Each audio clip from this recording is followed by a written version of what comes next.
देखो क्वेश्चन में हमसे कहा गया है कि एक बैग है, ठीक है।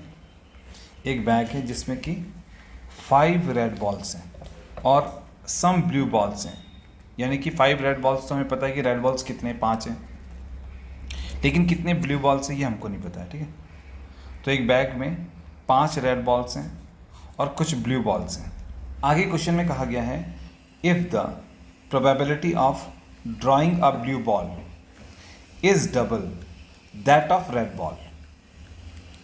तो क्वेश्चन में हमसे ये कहा गया है कि ब्लू बॉल के निकलने की जो प्रोबेबिलिटी है, ठीक है, ब्लू बॉल के निकलने की जो प्रोबेबिलिटी है वो डबल है रेड बॉल के निकलने की प्रोबेबिलिटी से।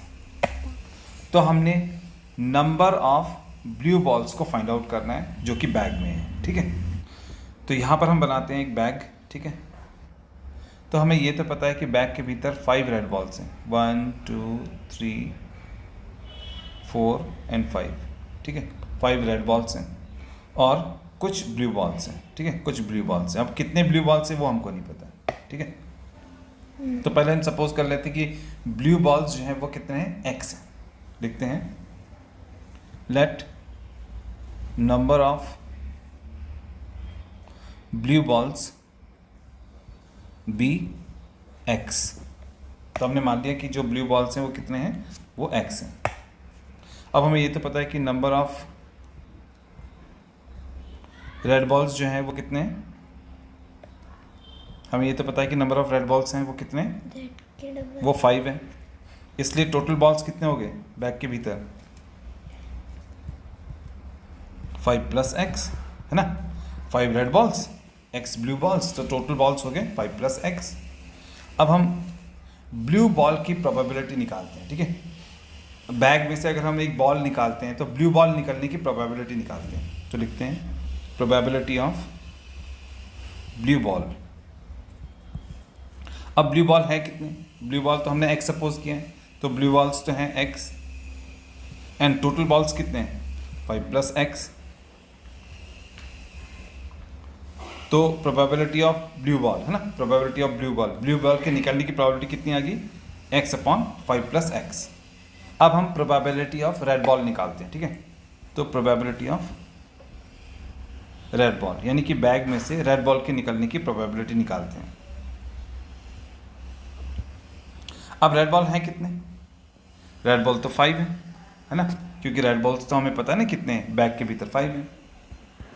टोटल बॉल्स कितने हैं, 5 प्लस x, क्योंकि 5 रेड बॉल हैं और x ब्लू बॉल्स हैं, तो टोटल बॉल्स कितने हैं 5 प्लस x। तो रेड बॉल के निकलने की प्रोबेबिलिटी हो गया 5 अपॉन 5 प्लस x।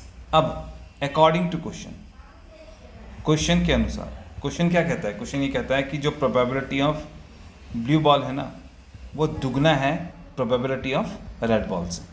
ये तो क्वेश्चन कहता है ना, क्वेश्चन में यहाँ दिया हुआ है probability of drawing a blue ball, blue ball के निकलने की जो प्रोबेबिलिटी है वो डबल है दैट ऑफ रेड बॉल के निकलने की प्रोबेबिलिटी से। तो अकॉर्डिंग टू क्वेश्चन हमारे पास में probability of drawing a blue ball जो है वो ट्वाइस है probability of drawing a red ball. अब ब्लू बॉल की प्रोबेबिलिटी कितनी है, अभी भी हमने निकाला था, ब्लू बॉल के निकलने की प्रोबेबिलिटी है x upon 5 plus x upon 5 plus x, ये ब्लू बॉल के निकलने की प्रोबेबिलिटी है। फिर इक्वल्स टू, फिर है 2।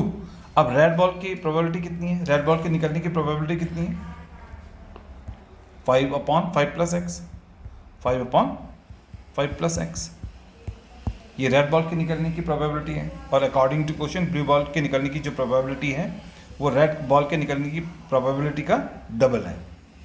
अब देखो यहाँ पर भी 5 प्लस एक्स डिनोमिनेटर में है, यहाँ पर भी 5 प्लस एक्स डिनोमिनेटर में है, तो ये दोनों आपस को कैंसिल आउट कर देंगे, है ना, ये दोनों आपस में कैंसिल आउट हो जाएंगे।